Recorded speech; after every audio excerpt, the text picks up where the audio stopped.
সময় এই ঘটনাটি আসলে প্রীতিকর হবে? দেখুন, যাদেরকে ইনভাইট করা হয়েছে ওখানে তো আমার ছবি ছিল, রাইট? আমিও কিন্তু আছি। আমি কিন্তু উপরে বসা ছিলাম এবং আমি আরেকটা টেলিভিশনে আমি ইন্টারভিউ দিয়েছিলাম। যেখানে বারবার ডাকার কারণে আমি নিচে নেমে আসতে পারিনি। আর অনেকের ছবি যাদের ছিল এটা সম্পূর্ণ তাদের ব্যক্তিগত ব্যাপার। আসলে কেউ হয়তো কোনো কাজ আছে, সবাই জানে করতে পারিনি। তবে আপনারা ছাড়া তো আসলে আমরা যারা আছি আমরা কেউই কিছু না। আমরা কিন্তু বলি আমরা একে অপরের পরিপূরক। আমিও যেমন কিন্তু অপেক্ষা করছিলাম যে আরো কয়েকজন আর্টিস্ট আসবে, তারপরে আমরা একসাথে আমরা নাম। তো আপনি যেমন এখানে অপেক্ষা করছিলেন, একটা রুম আছে ওখানে আমিও অপেক্ষা করছিলাম। তো আসলে যে কোনো জায়গায় আসলে অপেক্ষা করা যে কোনো তার জন্য কিন্তু দুঃখজনক একটা বিষয়। আমরা কেউ চাই না। তবে আমি আশা করব ভবিষ্যতে আমাদের যারা কলিগস আছেন, আর্টিস্ট আছেন, কাউকে যেন এভাবে অপেক্ষা না করে। ঠিক আছে, না আসলে না আসলে কোনো সমস্যা নেই, কিন্তু আসি যদি কনফার্মেশন দিই ডেফিনেটলি আমরা আসবো এবং সবার সাথে একসাথে। বন্ধু ভাই, সেটা হচ্ছে আজকে আমি অফিসে যাইনি, আমি আসছি অপু বিশ্বাস আসবে এই জন্য আসি, কিন্তু আমি কিন্তু আজকে নিজেই প্রতারিত হই।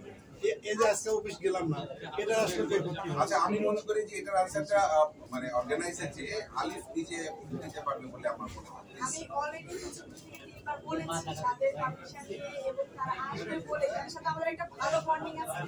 শুরুতে কিন্তু আমরাই বলছি এই সামনে মোবাইলে করে আমরা কিন্তু ডিসকাস করছি এটা কিন্তু বাংলাদেশ কিন্তু অবশ্যই আসতে কিন্তু তাদের কথা হইছে।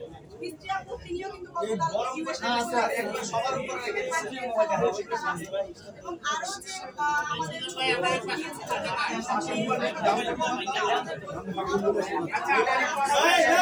এই মোবাইল গেলে চলো এই মোবাইল লাগে যারা খারাপ করেছে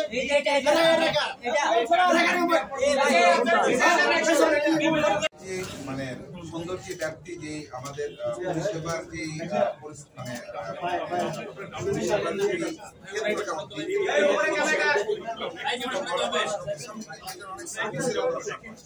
আমি কংগ্রেচুলেট করি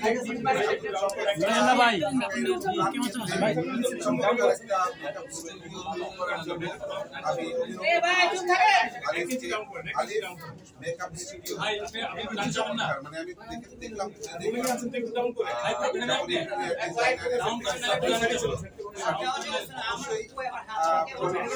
হবে আমার আমি যারা সৌন্দর্যের আরেকটা উপরে নিয়ে আসতে চান তাদের সার্ভিস দিবেন। ধন্যবাদ আজকে আসার জন্য। আমরা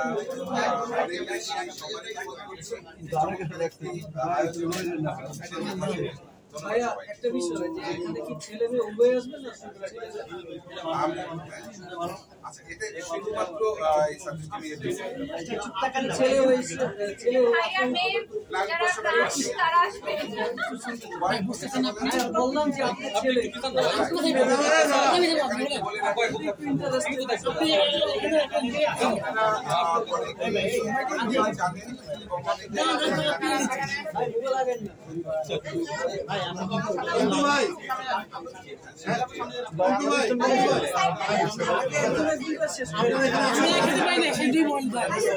টাইম ছিল কয়টায়?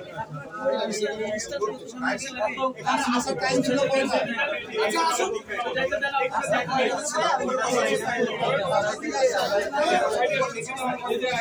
এই সবাই আসছে